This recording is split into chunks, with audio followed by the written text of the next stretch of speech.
kalau kita memang masih mau berpikir ke depan ini, negeri ini memiliki pemimpin, gunakan hati nurani, gunakan gadgetnya untuk mencari ini dari 3, 4, 5 orang ini sebenarnya siapa yang lebih baik dari yang satu. Gunakan waktu setiap hari 5-10 menit buat generasi Z mencari sebenarnya siapa yang bagus. Gunakan, masuklah ke bilik suara siapapun pilihanmu itu, tetapi gunakanlah check and balance dan bebas dari konflik kepentingan. Saya nggak punya kepentingan apa-apa, saya ingin memilih orang yang betul-betul bisa membawa negeri ini karena memang orangnya berintegritas. Karena integritas itu adalah intinya adalah jujur, peduli, mandiri, tanggung jawab, berani, sederhana, adil. Kita nggak perlu orang pengecut, Pak. Kita perlu orang berani. Tapi berani pun kalau ngawur, kita salah juga. Makanya jujur, peduli, mandiri, tanggung jawab, berani, sederhana ya. Kita juga perlu mencari orang yang sederhana. Karena masih ada di Surabaya orang tidur di atas becak, Pak. Wah, itu kan cuma satu orang, Pak Saud. Enak aja lu. Tidak ada satupun warga negara boleh ketinggalan.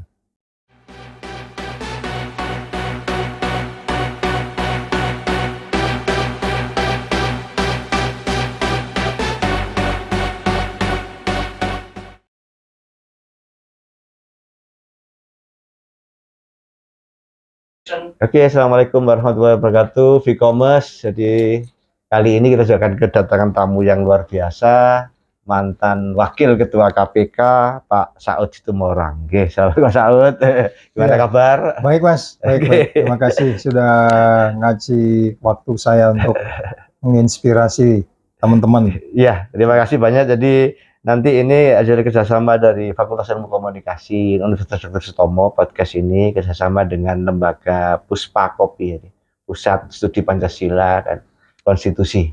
Oh iya, punyanya universitas juga, khusus concern untuk di situ dan soal-soal kebangsaan dan lain-lain. Nah, Pak Saud mungkin pertama ya bisa diceritakan kenapa ketika pada saat menjadi pimpinan KPK. Kemudian kira-kira tantangannya seperti apa dan dibandingkan dengan ketika ini sudah era yang sekarang, mungkin Pak Saud. Maksudnya dibandingkan yang sebelumnya dengan sekarang? Iya, gitu. Eranya Pak Saud dulu. Tantangannya mungkin. Iya, yang paling berbeda itu sebenarnya saya selalu menyebutnya nilainya. Iya. Value-nya. Iya, value-nya yang berbeda. Dulu itu ada namanya RI KPK. Itu disingkatnya, R-nya religius, I-nya integritas, K berikutnya kepemimpinan, profesionalisme, dan keadilan. Nah, kemudian karena kita terlalu kencang mungkin waktu itu, kan kita waktu itu menaikkan target OTT, target penindakan dan seterusnya, muncullah KPK itu dinilainya macam-macam waktu itu, sehingga lahirlah undang-undang baru.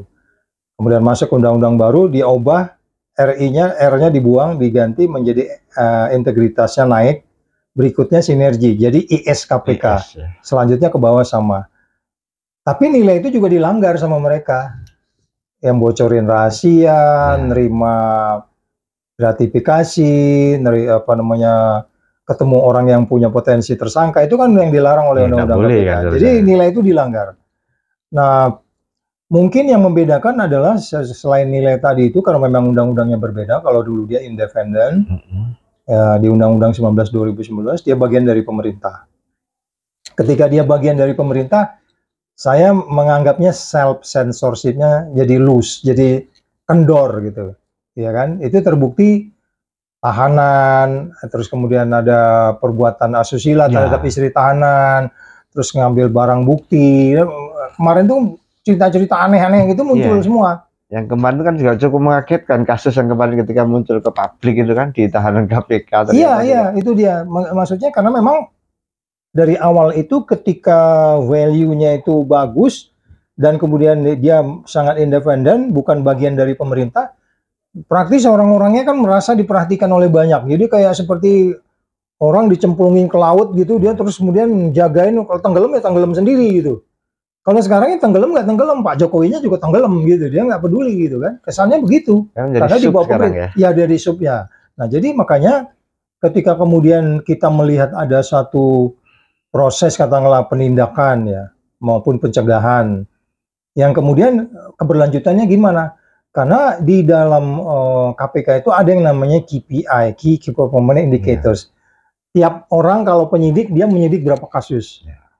Kalau jaksa berapa penuntutan, kalau dia pencegahan berapa daerah dia yang sudah kunjungin, umpamanya dalam kaitan kasus umpamanya kayak kemarin nikel yang banyak diseludupkan itu kan orang-orang pencegahan semua. Nah, KPI-nya ini dulu tuh dilakukan ada yang mengawasi juga. Terus kemudian di akhir tahun juga dia bisa dapat bonus kalau KPI-nya tercapai dan seterusnya. Ada itu ya, nilai-nilai seperti itu. Sehingga kemudian saya sampai hari ini nggak tahu gaji mereka seperti apa, apakah sehingga kemudian merasa kurang dan seterusnya. Tapi menurut saya ketika mereka kemarin dijadikan ASN itu ada penghasilan yang tidak boleh berkurang. Sehingga kemudian saya anggap tidak berbeda dengan yang saya dulu ketika undang-undang lama.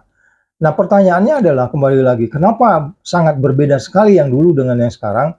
Sebenarnya yang utama itu karena undang-undangnya, Mas. 2019 itu. Ya, 2019, Undang-Undang 19 2019. Itu yang membedakan bahwa dia sudah bagian dari pemerintah sehingga mereka menjadi kayak kendor gitu. Ya. Satu, independensinya berkurang. Yes. Terus yang agak berbeda lagi apa, Pak? Di Dewan Pengawas yang utamanya, Pak. Dewasnya itu ya. Iya, kalau dulu Dewan Pengawas itu dia sangat kencang karena dia bagian dari pengawas internal dan dia sangat proaktif melihat, mencari, mengejar.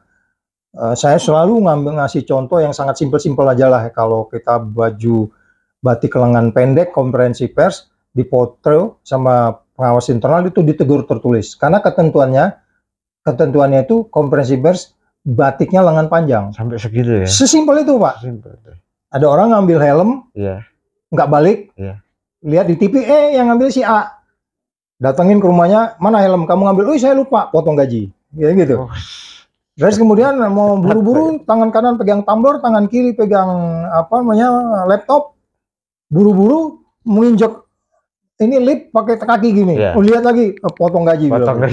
Itu nggak sopan gitu kan gitu. Itu detail. Ya kalau pas ada kotoran kan lip bisa hancur juga, bisa konslet gitu. Jadi maksud saya detail-detail itu ada, Pak, dulu. Iya kan? Termasuk ketika dulu ada kasus di tahanan itu adalah dia ke rumah sakit, dari rumah sakit itu jalan-jalan, bukan langsung balik, masuk ke restoran dulu. Itu kan ada jadwal, ada sistem. Keluar jam 3 kok baliknya tuh jam 10 malam, kemana nih? Kan di rumah sakitnya dicek, padahal cuma jam 8, bisa dicek begitu kan, Pak? Oh, ternyata jalan-jalan. Dia yang itu ngasih duit, pecat, kan gitu. Jadi detail-detail itu ada, semua sudut itu dipantau. Nah, jadi sekali lagi ada sebuah perubahan value, nilai yang menurut saya membuat self censorship, menyensor dirinya sendiri itu nggak jalan. Ya. Tapi reward and punishment-nya jelas ya saat itu ya. Tegas. Oh iya, Pak, buat pegawai mereka selalu ada tiap tahun itu kita hitung, Pak, pimpinan ngitung berapa dia dapat sebenarnya, ada hitung-hitungannya. Dari tiap tahun itu dia dapat bonus berapa itu ada, dan itu memang sudah dianggarkan. Itu ketat juga itu, Pak, itu ketat sehingga anak-anak juga terpacu, ya kan, ingin bekerja itu benar. Terus kemudian supaya karena nanti kan ada hitung-hitungannya, dia pernah ditegur karena apa, kenapa ya ada gitu ya, gitu ya. Gitu. Berarti rinci banget, Pak ya. Ya, detail itu ada. Dan pengawas internal itu deputi pengawas internal dan pengaduan masyarakat. Jadi satu paket dia waktu itu. Deputi ini melibatkan, kalau saya mamanya yang melanggar kode etik nih. Nanti di dalam pemeriksaan ini dari orang dari luar itu ada 9 orang, Pak. 9 orang, 8 orang tuh dari luar, 1 dari dalam. Beda sama Dewan Pengawas sekarang, semuanya orang dalam. Orang luar, wah itu dulu pernah Pak Anies jadi anggota. Jadi orang-orang masyarakat luar yang integritasnya bagus dipanggil untuk jadi komisi etik. Ini periksa nih orang ini. Jadi pernah melanggar, itu 8 orang tuh dari luar, Pak. Kayak sistem juri di Amerika gitu ya. Nah, jadi, itu dia, itu nggak bisa main-main. Tokoh-tokoh masyarakat, ya itu yang dia nggak bisa main-main kan, Pak? Dia nggak bisa main-main kan? Beda sama Dewan Pengawas sekarang ini. Karena nggak kenal sudah sama. Udah jelas itu kok. Kapolri bilang, itu saya suruh balikin tuh. Suruh diperpanjang tuh si Endar tuh, sama dia dibalikin gitu.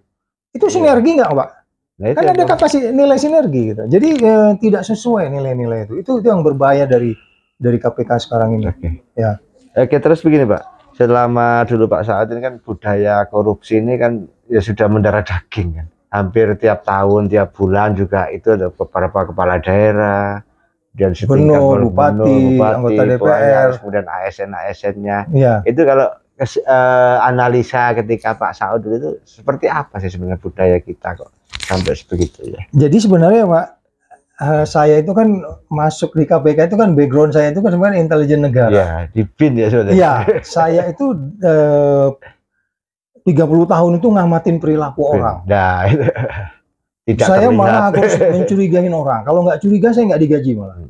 Produk dari saya itu dari sebuah kecurigaan. Karena intelijen boleh dong, boleh ngikutin orang. Yang penting kan bukan mempidanakan dia gitu. Memang tujuannya begitu, mencari kebenaran. Dari informasi yang kita kategorikan sebagai musuh negara gitu.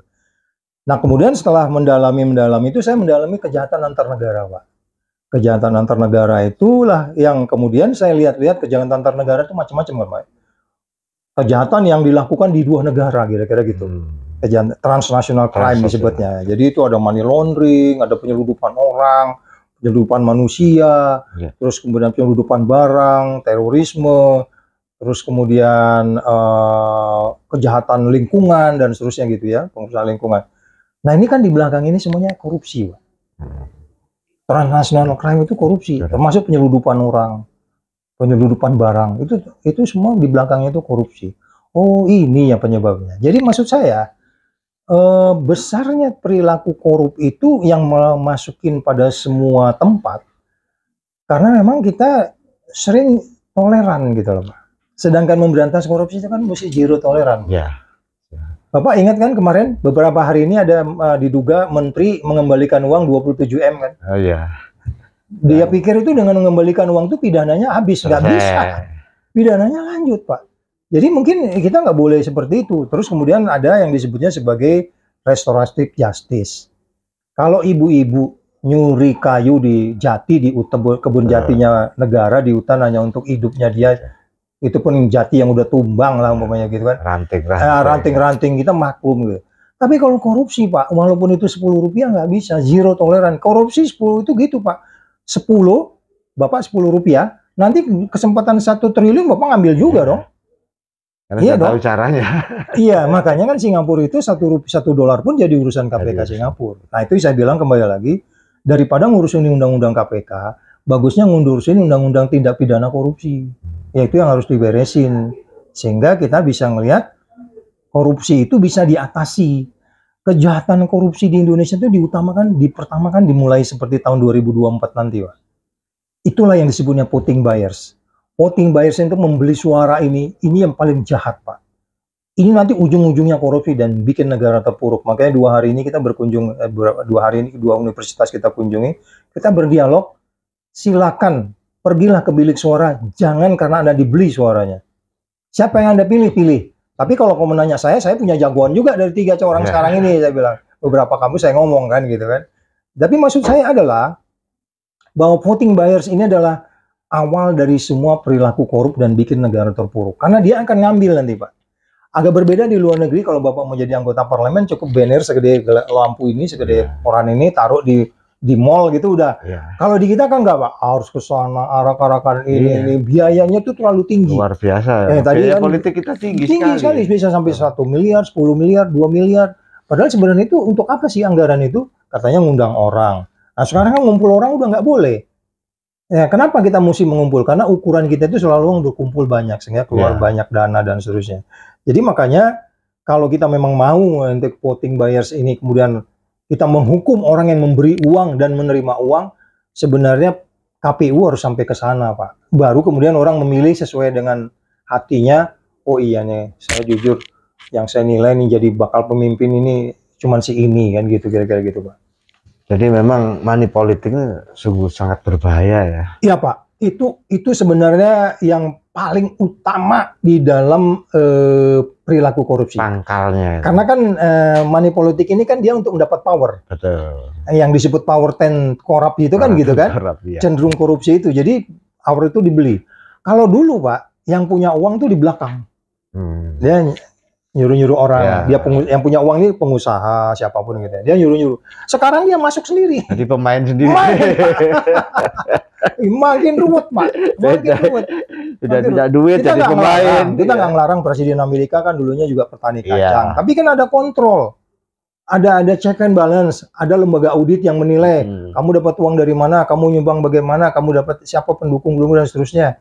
Sehingga banyak cerita-cerita presiden di impeach gitu kan, kayak cerita Ronald, bukan cerita apa namanya itu Nixon dan segala macam itu, dia menggunakan fasilitas negara untuk mengamati musuhnya gitu. Di Indonesia kan sekarang fasilitas negara ini berpotensi digunakan untuk, ya kalau nggak gitu nggak ada cerita kasus formula sampai 19 kali ekspos itu Pak. 19 kali ekspos Bapak masuk di akal nggak Pak? IKTP itu kita 2 kali ekspos sudah jadi itu menjarakan pimpinan DPR-nya gitu. Jadi ini yang menurut saya makanya saya kok apa namanya bergairah mengikuti KIB ini kemana-mana mulai dari Makassar untuk menjelaskan ke mahasiswa, please janganlah Anda memilih karena dibayar atau serangan pajar. Kamu gunakan akal pikiran.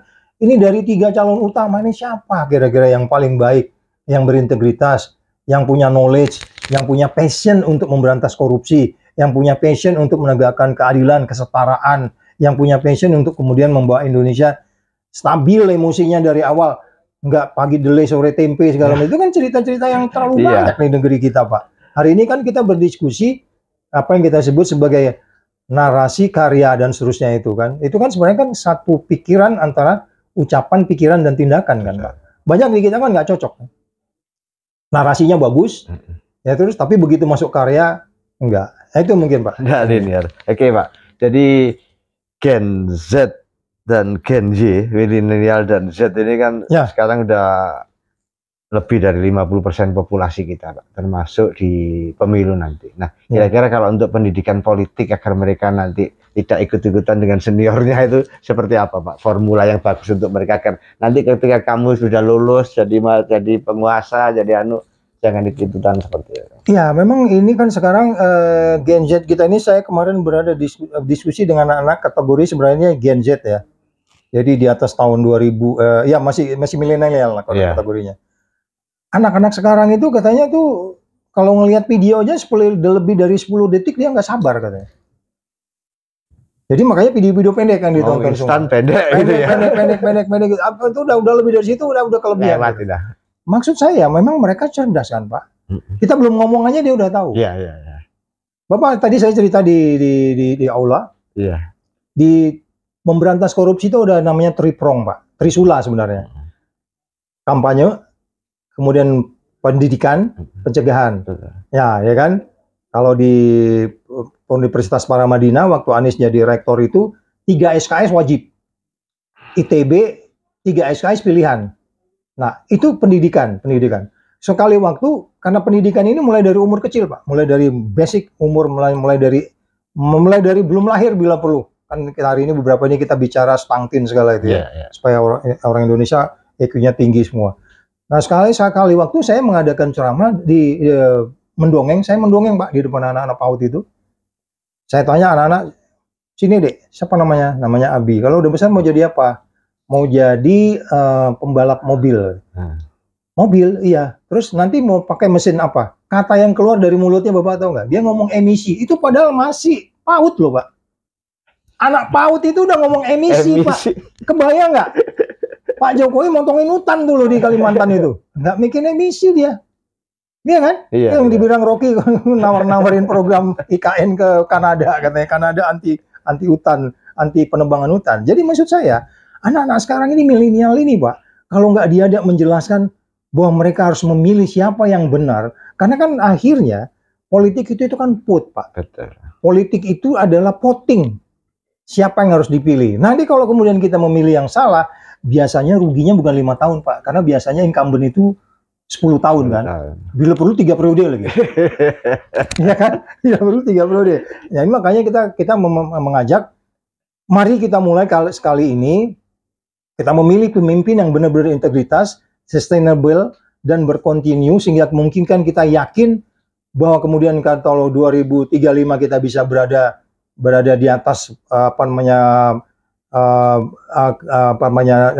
kemiskinan yang bisa kita lompatin karena memang kita ada bonus demografinya bisa kita kejar.